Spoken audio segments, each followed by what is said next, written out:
নমস্কাৰ শিক্ষাগুৰু ছাৰ বাইদেউসকল আপোনালোক সকলোকে মোৰ টিচাৰ্ছ গাইড এমডি চেনেললৈ স্বাগতম জনাইছোঁ।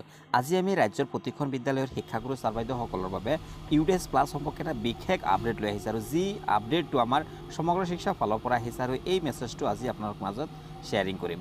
অৰ্থাৎ আমি সকলোৱে জানো যে ইউডিএছৰ কাম ইতিমধ্যে আমাৰ প্ৰায় হৈ গৈছে, কিন্তু তাৰ মাজতো আমাৰ এতিয়া বৰ্তমানত এটা বিশেষ মেছেজ আহিছে। আপোনালোকে মেছেজটো দেখা পাইছে স্ক্ৰীনত যে attention urgent all are request to go' through the comparative statement. অৰ্থাৎ সকলোকে কি কৰিব কৈছে যে ৰিকুৱেষ্ট কৰিছে যে কম্পাৰেটিভ ষ্টেটমেণ্টত যাব কৈছে আৰু ইয়াৰ পাছত কি কৈছে ইট ইজ অবজাৰ্ভ ডেট, অৰ্থাৎ ইয়াত পোৱা গৈছে যে পৰ্যবেক্ষণ কৰি পোৱা গৈছে যে number of CWSN is decrease then the previous year 2022-23, অৰ্থাৎ যোৱা বছৰ 2022-23 যি CWSN যি ষ্টুডেণ্টসমূহ আছিল এই CWSN ষ্টুডেণ্টসমূহৰ কিন্তু যোৱা বছৰৰ তুলনাত এই বছৰ কিন্তু ডিক্ৰিজ হৈ গৈছে, অৰ্থাৎ কমি গৈছে।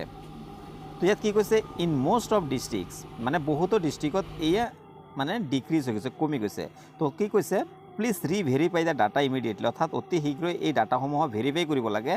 As database will be freezed 15 April 2024, অৰ্থাৎ আগন্তুক 15 এপ্ৰিলত অৰ্থাৎ 15 এপ্ৰিল তাৰিখতে এই ডাটাবেছসমূহ ফ্ৰিজ কৰা হ'ব। গতিকে ছাৰ বাইদেউসকল এই 15 এপ্ৰিলৰ আগতে আপোনালোকে নিজৰ বিদ্যালয়ৰ যি CW ষ্টুডেণ্টসমূহ আছে, যিসমূহ বিদ্যালয়ত এই CW ষ্টুডেণ্টসমূহ আছে, আপোনালোকে সেই CW ষ্টুডেণ্টসমূহৰ ডাটাখিনি ইউডিএছ পৰ্টেলত ডাটাখিনি আপোনালোকে ভেৰিফাই কৰক।